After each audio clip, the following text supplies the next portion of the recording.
Hello, children. Now, let us begin with the poem Television, written by the famous writer Roald Dahl. Roald Dahl is one of the most prolific and modern writers in English. Now, prolific means a person who does some work in abundance. So, he has done a lot of writing. He was a British novelist, short story writer, poet, screenwriter, fighter pilot, and has a large fan following among young readers. So he's not only a novelist, he has written many short stories, he's written many poems, he's a screenwriter, he's a fighter pilot, and he has a large number of people following him. The poem Television takes a comic look at the serious problem among young children today. So this poem, it is written in a humorous manner, but it's dealing with a very serious problem among the young children today. The poem warns us about the dangers of excessive television watching. So it is telling us the dangers that are posed by excessive television watching, which is done by the children. He tells us that the TV robs the mind of the power of imagination and creativity. So when a child keeps staring at the television screen for long hours, his or her power of imagination and creativity is lost. Dahl, in his characteristic exaggerated style, that is, exaggerated means to make something appear to be more important than it is in reality, warns that we will become zombies if we keep staring uninterrupted at the television for long hours. So he says that in an exaggerated way, he warns us that we will become like zombies. Now, zombies are the dead bodies which are reanimated by magic. We will become just like them if we keep staring at the television screen for long hours.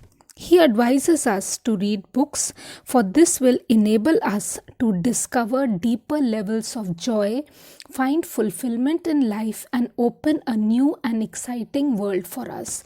So he gives an option also that instead of watching television or allowing the children to watch television, we should encourage them to read more and more books, because it's going to help them to delve deep into the world of imagination and creativity, and they will feel joy and fulfillment in their lives. Now let us begin with the line-wise paraphrasing of the poem Television by Roald Dahl. Now the rhyming scheme of this poem is AABB. So he directly addresses the parents of the children in the poem, and he says, the most important thing we've learned so far as children are concerned is never let them near your television set. So directly he begins the poem by saying that the most important thing that we have learned till now as far as the small children are concerned is never to allow them come near the television set. Now the first lever is written in small letters, the second and the third, they are written in capital letters.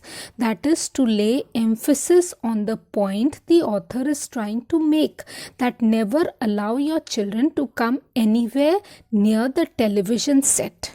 Or better still, he says, I give a better option, just don't install the idiotic thing at all. Install means to fix up. Now here television set has been called an idiotic thing.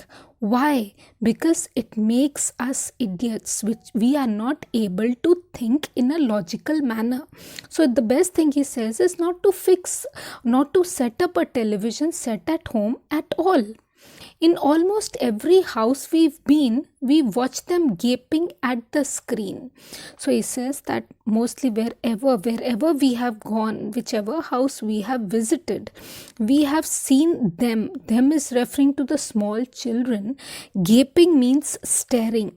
We have watched the small children staring at the screen of the television.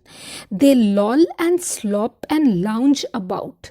Loll means move or stand in a lazy manner. Slop also means the same, to spend time lazily, and lounge about means to sit in a lazy manner. So we've seen them just lolling and slopping in a slow lazy manner, and stare until their eyes pop out, and they stare at the television screen till the time it appears that their eyeballs are going to bulge out or come out of their sockets. Last week in someone's place we saw a dozen eyeballs on the floor. So in brackets it's written that last week in someone's house we saw 12 eyeballs lying on the floor. So here the author is using the figure of speech, that is hyperbole, that is exaggerating the point. We know it's not possible for the eyeballs to come out of the sockets and fall on the floor, but he's trying to bring home the point that watching television for long hours is very harmful for the eyes. In order to emphasize this point, he has used hyperbole, that he saw 12 eyeballs lying on the floor in somebody's house we visited last week. They sit and stare and stare and sit until they are hypnotized by it.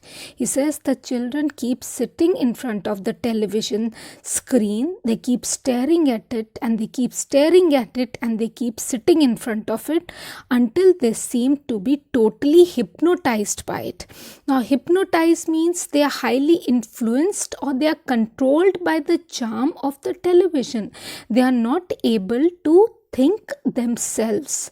They just think whatever is shown to them on the screen until they are absolutely drunk. Here, absolutely drunk means completely absorbed by what they are watching on the television screen. They cannot think beyond what is shown to them on the screen. With all that shocking, ghastly junk, ghastly means frightening, junk means useless stuff. So they become totally engrossed in watching that frightening, useless stuff which is shown to them on the television. Oh yes, we know it keeps them still. They don't climb out the windowsill. He says, yes, I know. We know that watching the television keeps them still. They do not move about.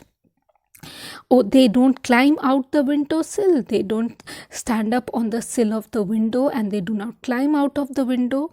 They never fight or kick or punch, and they do not fight with each other. They do not kick or punch each other.